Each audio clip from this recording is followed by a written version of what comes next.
صفحہ نمبر 69۔ حضرت ابو اعلیٰ فارمدی، آپ کا اسم گرامی فضیل بن محمد ہے، توس کے مضافات کے ایک گاؤں فارمدیہ کے رہنے والے تھے۔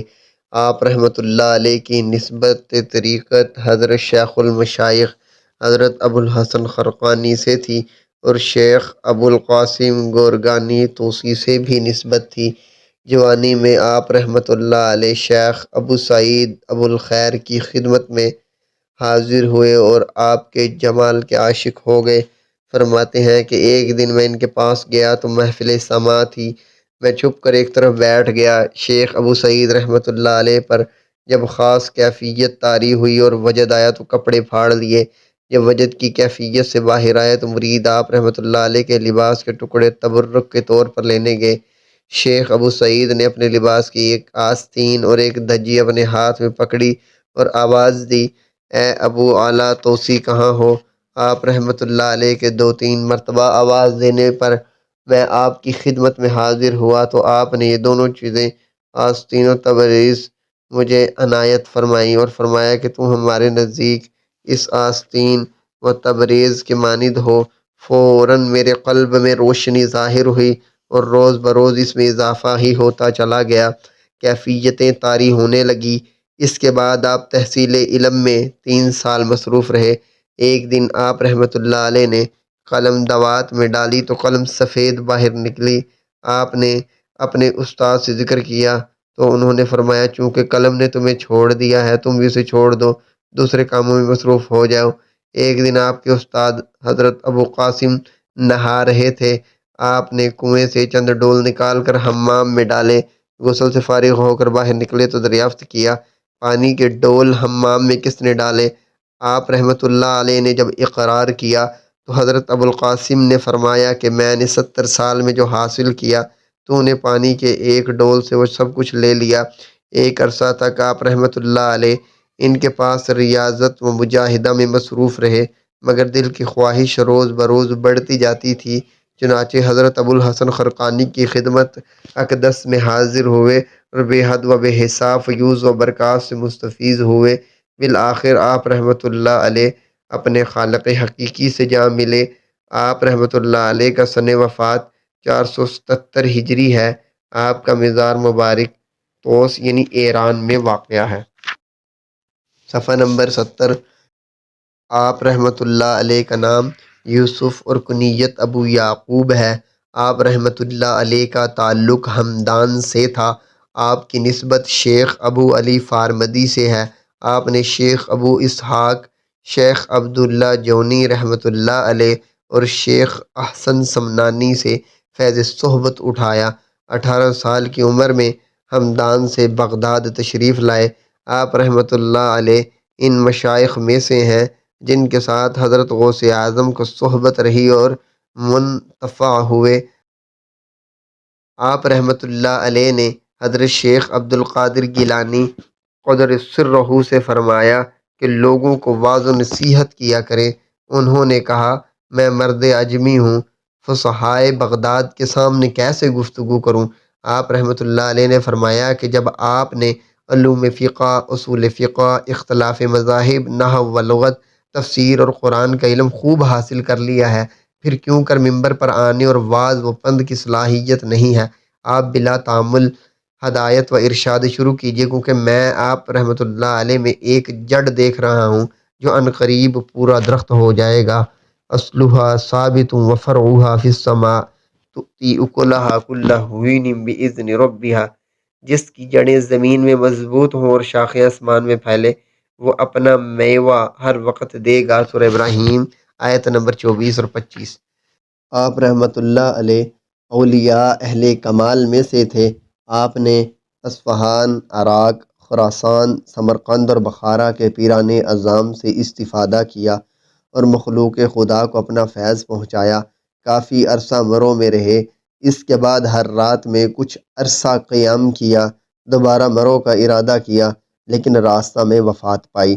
آپ رحمۃ اللہ علیہ کا سن پیدائش 440 یا 441 ہجری جبکہ سن وفات 536 یا 535 ہجری ہے۔ آپ کا مزار مبارک مروں میں مرجع خلائق ہے۔ صفحہ نمبر 71۔ حضرت خواجہ عبدالخالق غجتوانی آپ رحمۃ اللہ علیہ طبقہ خواجگان کے سردفتر اور سلسلہ نقش بندیہ کے سردار ہیں۔ طریقت میں آپ کی روش محبت ہے۔ آپ رحمۃ اللہ علیہ تمام فرقوں میں مقبول ہیں۔ آپ ہمیشہ راہ صدق و وفا، مطابقت شرع و سنت مصطفیٰ اور مخالف بدعت و ہوا میں کوششاں رہتے۔ اپنی روش پاک کو آپ نے اغیار کی نظر سے پوشیدہ رکھا ہے۔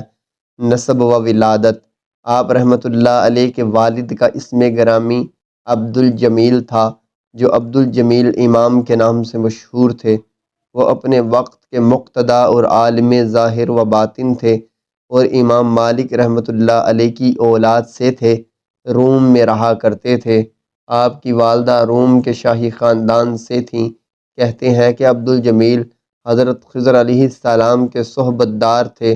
حضرت خضر نے ان کو بشارت دی تھی کہ تمہارے ہاں ایک لڑکا پیدا ہوگا، اس کا نام عبدالخالق رکھنا۔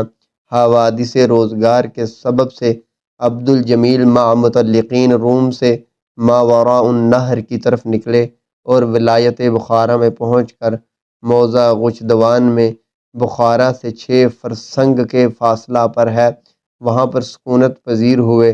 خواجہ عبدالخالق وہیں پیدا ہوئے اور نشو و نما پائی۔ بخارا میں تحصیل علوم میں مشغول ہوئے۔ سلوک و طریقت: حضرت خواجہ بہاؤالدین نقشبند بخاری قدس سرہ کا بیان ہے، خواجہ عبدالخالق اپنے استاد صدر الدین کے پاس تفسیر پڑھ رہے تھے۔ جب اس آیت پر پہنچے، ادعوا ربکم تضرعا وخفیہ انہ لا یحب المعتدین، تم اپنے رب کو عاجزی اور پوشیدگی کے ساتھ پکارو، تحقیق وہ حد سے زیادہ تجاوز کرنے والوں کو دوست نہیں رکھتا۔ تو آپ رحمۃ اللہ علیہ نے استاد سے پوچھا، اس پوشیدگی کی حقیقت اور اس کا طریقہ کیا ہے؟ اگر ذاکر بلند آواز سے ذکر کرے یا ذکر وقت اعضاء سے حرکت کرے تو غیر شخص اس ذکر سے واقف ہو جاتا ہے، اگر دل سے کرے۔ صفحہ نمبر 72۔ تو بحکم حدیث شیطان انسان میں خون کی طرح چلتا ہے۔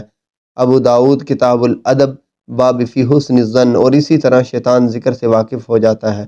استاد نے فرمایا کہ یہ علم لدنی ہے، اگر خدا نے چاہا تو اہل اللہ میں سے تمہیں کو مل جائے گا اور بتا دے گا۔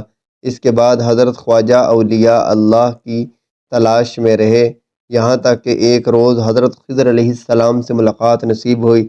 بعد دریافت حال حضرت خضر نے فرمایا، میں خضر ہوں، میں نے تم کو فرزندی میں قبول کیا، میں تمہیں ایک سبق بتاتا ہوں، اسے ہمیشہ دہراتے رہنا، تم پر اسرار کھل جائیں گے۔ پھر وقوف عددی کی تعلیم دی، فرمایا کہ حوض میں اترو، غوطہ لگاؤ، دل سے لا الہ الا اللہ محمد الرسول اللہ صلی اللہ علیہ وسلم کہو۔ حضرت خواجہ نے اسی طرح کیا، اس ورد میں مشغول رہے، یہاں تک کہ بہت سے اسرار کھل گئے۔ بعد ازاں حضرت خواجہ یوسف ہمدانی بخارا تشریف لائے۔ جب تک ان کا قیام بخارا میں رہا، آپ رحمۃ اللہ علیہ ان کی صحبت میں حاضر ہو کر فیض اٹھاتے رہے۔ کہتے ہیں کہ حضرت خواجہ خضر آپ کے پیر سبق ہیں اور خواجہ یوسف ہمدانی پیر صحبت و پیر خرقہ۔ اگرچہ خواجہ یوسف رحمۃ اللہ علیہ اور ان کے مشائخ ذکر بالجہر کیا کرتے تھے، لیکن چونکہ خواجہ عبدالخالق کو ذکر خفی کی تلقین حضرت خضر سے تھی، اس لیے خواجہ یوسف نے اس میں رد و بدل نہیں کیا، بلکہ فرمایا جس طرح تم کو تلقین ہوئی ہے کیے جاؤ۔ خواجہ عبدالخالق نے اپنی بعض تحریروں میں ذکر کیا ہے کہ جب حضرت خضر نے مجھے خواجہ یوسف کے سپرد کیا تو اس وقت میری عمر 22 سال تھی۔ ایک مدت بعد خواجہ یوسف خراسان میں آ گئے تو حضرت خواجہ عبدالخالق ان کے پاس ریاضات و مجاہدات میں مشغول ہو گئے۔ آپ رحمۃ اللہ علیہ اپنے حالات پوشیدہ رکھا کرتے تھے، پھر بھی ملک شام میں بہت سے لوگ آپ کے مرید ہو گئے اور وہاں خانقاہ و آستانہ بن گیا تھا۔ حضرت خواجہ کی ولایت اس مرتبہ تک پہنچ گئی تھی، ایک وقت کی نماز میں آپ خانہ کعبہ جاتے اور واپس آ جاتے۔ حضرت خواجہ کی وفات 12 ربیع الاول 575 ہجری میں ہوئی۔ آپ رحمۃ اللہ علیہ کا مزار مبارک غچدوان میں مرجع خلائق ہے۔ صفحہ نمبر 73۔ حضرت خواجہ عارف ریوگری آپ رحمۃ اللہ علیہ خواجہ عبدالخالق غچدوانی کے خلیفہ اعظم تھے۔ تمام عمر اپنے پیر و مرشد کی خدمت میں رہے، باطنی فیوض و برکات حاصل کرتے رہے۔ حضرت خواجہ غشدوانی کے وصال کے بعد آپ رحمۃ اللہ علیہ مسند ارشاد پر فائز ہوئے اور ہدایت خلق میں مصروف ہوئے۔ آپ رحمۃ اللہ علیہ علم و حلم، زہد و تقوی، ریاضت و مطابقت سنت میں ایک اعلیٰ مقام رکھتے تھے۔ آپ رحمۃ اللہ علیہ کا وصال 616 ہجری میں ریوگر نزد بخارا میں ہوا اور وہیں آپ کا مزار اقدس ہے۔ فرمایا جو شخص اپنی تدبیر کے دام میں دھنسا ہوا ہے وہ دوزخ کا مال ہے، اور جو اللہ تعالیٰ کی تقدیر پر شاکر ہے وہ جنتی ہے۔ فرمایا ایک دن حاضرین سے سوال کیا کہ کھانا کھاتے وقت جسم کا ہر عضو اپنے اپنے کام میں مشغول ہوتا ہے تو دل کس کام میں مشغول ہوتا ہے؟ حاضرین نے کہا ذکر خدا میں۔ آپ رحمۃ اللہ علیہ نے فرمایا اس موقع پر اللہ اللہ یا لا الہ کا ذکر نہیں کرتے، بلکہ اس موقع پر نعمت پا کر نعمت دینے والے کی طرف توجہ مبذول کی جاتی ہے اور نعمت سے نعمت دینے والے کو دیکھتے ہیں۔ فرمایا اگر دوست یہ چاہتے ہیں کہ ان کا بوجھ کوئی اٹھائے تو بہت مشکل ہے، اگر دوست یہ چاہتے ہیں کہ تم دوسروں کا بوجھ اٹھاؤ تو تمام لوگ تمہاری ہی اٹھانے کے قابل ہیں، یعنی پورے جہان کا بوجھ اٹھانا تمہاری ہی ذمہ داری ہے۔ صفحہ نمبر 74۔ حضرت خواجہ محمود الخیر فغنوی رحمۃ اللہ علیہ، آپ رحمۃ اللہ علیہ کی ولادت بسعادت موضع ابخیر فغنہ متصل بخارا میں ہوئی۔ حضرت خواجہ عارف ریوگری کے عظیم خلیفہ، بہترین دوست، معتمد خاص اور خلوت و جلوت کے ساتھی تھے۔ آپ رحمۃ اللہ علیہ نے گلکاری کا کام زندگی بھر اختیار کیے رکھا۔ آپ نے حلال کمائی کے لیے پیشہ اختیار کیا ہوا تھا۔ آپ کو ذکر خفی کی نسبت ذکر جہر سے زیادہ لگاؤ تھا، اس لیے بعض اوقات ذکر جہر فرمایا کرتے تھے۔ آپ کا وصال 715 ہجری میں ہوا۔ آپ کا مزار مبارک ابخیر فغنوی میں واقع ہے۔ ایک مرتبہ آپ ذکر جہر میں مشغول تھے تو بخارا کے ایک عظیم عالم خواجہ حافظ الدین آپ رحمۃ اللہ علیہ کے پاس آئے اور سوال کیا نقش بند تو ذکر خفی کرتے ہیں جبکہ آپ ذکر جہر میں مشغول ہیں؟ آپ رحمۃ اللہ علیہ نے فرمایا تاکہ سویا ہوا بیدار اور بیدار غفلت سے ہوشیار ہو جائے، راہ راست پر آ جائے، شریعت و طریقت پر استقامت حاصل کرے، توبہ و انابت، خدا کی طرف رجوع، انکساری و عاجزی کی طرف رغبت کرے۔ اس شخص نے کہا کہ آپ رحمۃ اللہ علیہ کی نیت درست ہے اور آپ رحمۃ اللہ علیہ کے لیے یہ شغل جائز ہے، لیکن ذکر جہر کی ایک حد مقرر کر دیجئے جس سے حقیقت مجاز سے اور بیگانہ آشنا سے ممتاز ہو جائے۔ اس پر آپ نے فرمایا ذکر جہر اس شخص کے لیے جائز ہے جس کی زبان جھوٹ اور غیبت سے پاک ہو اور جس کا حلق حرام سے شبہ، دل سے ریا سے اور باطن توجہ ماسوا سے پاک ہو۔ حضرت خواجہ علی ارام میتنی المعروف حضرت عزیزہ رحمۃ اللہ علیہ، حضرت خواجہ را علی میتنی حضرت خواجہ محمود الخیر فغنوی کے کبائر خلفاء میں سے تھے۔ خواجہ صاحب نے آپ کو خلافت عطا کی اور اپنے جمیع اصحاب کی تربیت کے لیے آپ رحمۃ اللہ علیہ کے سپرد کر دیے۔ آپ رحمۃ اللہ علیہ حضرت خضر کے کہنے پر حضرت خواجہ محمود الخیر کے مرید ہوئے تھے۔ آپ رحمۃ اللہ علیہ کی تربیت بھی حضرت خضر نے کی۔ اہل طریقت آپ کو حضرت عزیزہ کہتے ہیں۔ آپ کے دو صاحبزادے تھے۔ آپ کا وصال 28 ذیقعد 721 ہجری میں ہوا۔ آپ کا مزار مبارک خوارزم علاقہ بخارا میں ہے۔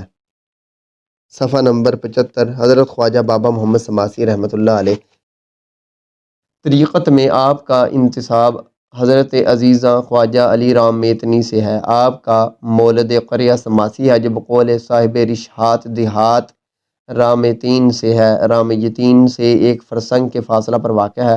مولانا شاہ ولی اللہ سے انتباہ میں فرماتے ہیں سماسی مضافات طوس یعنی مشہد میں ہے۔ حضرت خواجہ محمد کو اس کی طرف نسبت کر کے سماسی کہتے ہیں۔ جب حضرت عزیزہ کے وصال کا وقت نزدیک آیا تو آپ نے اپنے اصحاب میں سے خواجہ بابا محمد سماسی کو اپنی خلافت و نیابت کے لیے منتخب کیا اور تمام اصحاب کو ان کی مطابقت و ملازمت کا حکم دیا۔ آپ کی ماہویت و استغراق کا یہ عالم تھا کہ موضع سماس میں آپ کا ایک چھوٹا سا باغ تھا جہاں آپ کبھی کبھی تشریف لے جاتے، انگوروں کی شاخوں کو اپنے دست مبارک سے تراشتے، مگر اس کام میں بہت دیر لگ جاتی کیونکہ جب آپ انگور کی ایک شاخ کو کاٹتے تو غلبہ حال و استغراق کی وجہ سے آری آپ کے دست مبارک سے گر پڑتی، آپ بے خود ہو جاتے۔ یہ ایک بے خودی و غیبت دیر تک رہتی، جب ہوش میں آتے پھر شاخیں انگور کاٹنے لگتے، پھر وہی کیفیت طاری ہو جاتی۔ کرامات: آپ نے حضرت خواجہ بہاؤالدین نقشبند کو اپنی فرزندی میں قبول کیا جس کی کیفیت اس طرح ہے کہ شاہ نقشبند کی ولایت سے قبل آپ بارگاہ کو کوشک ہندواں میں سے گزرتے اور فرماتے اس زمین سے ایک مرد کی خوشبو آتی ہے، جلدی ایسا ہوگا کہ کوشک ہندواں قصر عارفاں بن جائے گا۔ ایک روز آپ اپنے خلیفہ سید امیر کلال رحمۃ اللہ علیہ کے مکان سے قصر عارفاں کی طرف متوجہ ہوئے اور وہاں پہنچ کر اب وہ خوشبو زیادہ ہو گئی اور بے شک وہ مرد پیدا ہو گیا۔ اس وقت حضرت نقشبند کی ولادت کو 3 دن گزر چکے تھے۔ آپ کے جد امجد آپ رحمۃ اللہ علیہ کو لے کر خواجہ محمد بابا کی خدمت میں حاضر ہوئے۔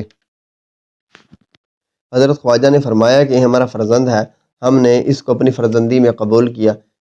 پھر اپنے اصحاب سے فرمایا کہ یہ وہی مرد خدا ہے جس کو خوشبو ہم نے سونگھی تھی، یہ لڑکا عنقریب ہمارے وقت کا مقتدا ہوگا۔ بعد ازاں سید امیر کلال کی طرف متوجہ ہو کر فرمایا کہ تم میرے فرزند بہاؤالدین کے حق میں شفقت و تربیت سے دریغ نہ کرنا، اگر تم اس میں کوتاہی کرو گے تو میں تمہیں معاف نہ کروں گا۔ امیر موصوف نے کھڑے ہو کر اور ادب سے ہاتھ سینے پر رکھ کر عرض کیا، اگر کوتاہی کروں تو میں مرد نہیں۔ حضرت خواجہ نقش بند سے منقول ہے، جب میری عمر کم و بیش 18 سال ہوئی تو میرے جد امجد کو میری نکاح کی فکر ہوئی۔ انہوں نے مجھے خواجہ محمد بابا قدس سرہ کو بلانے کے لیے قصر عارفہ میں بھیجا تاکہ اس کے قدم کی برکت سے یہ کام انجام کو پہنچ جائے۔ جب میں آپ کی زیارت سے مشرف ہوا، پہلی کرامات جو دیکھنے میں یہ تھی، اس رات آپ کی صحبت کی برکت سے مجھ میں بڑا تضرع و نیاز پیدا ہوا۔ رات کے اخیر حصہ میں اٹھ کر میں نے وضو کیا، آپ رحمۃ اللہ علیہ کی مسجد مبارک میں جا کر 2 رکعت نماز پڑھی، سر سجدے میں رکھ کر بہت دعا و تضرع کیا۔ اسی اسنا میں میری زبان سے نکلا، خدایا مجھے بلا کا بوجھ اٹھانے اور اپنی محبت کی محنت برداشت کرنے کی قوت عطا فرما۔ صبح کا جب میں آپ کی خدمت میں حاضر ہوا تو آپ نے ادر و فراست و بصیرت میری رات کی سرگزشت سے آگاہ ہو کر فرمایا، اے فرزند، دعا میں یوں کہنا چاہیے، خدایا اس بندہ ضعیف کو اپنے فضل و کرم سے اسی پر قائم رکھ جس میں تیری رضا ہے۔ پھر فرمایا کہ بے شک اللہ عز و جل کی رضا تو اس میں ہے کہ بندہ بلا میں مبتلا نہ ہو۔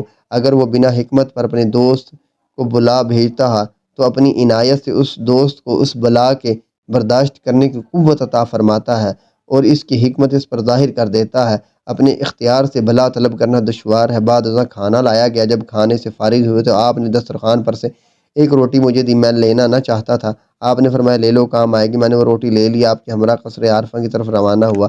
اثنائے راہ میں میرے باطن میں جب کوئی خطرہ پیدا ہوتا تو آپ رحمۃ اللہ علیہ فرماتے کہ باطن کی حفاظت چاہیے۔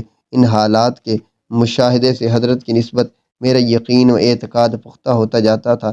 راستے میں ایک جگہ پہنچے جہاں حضرت کا ایک محب و مخلص تھا، وہ بڑی بشاشت اور عاجزی سے پیش آیا۔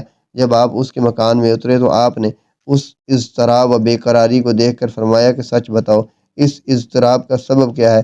اس نے عرض کیا کہ گھر میں دودھ کا پنیر تو حاضر ہے مگر روٹی موجود نہیں۔ حضرت خواجہ نے میری طرف متوجہ ہو کر فرمایا، وہ روٹی لاؤ، تم نے دیکھا کہ آخر کام آ گئی۔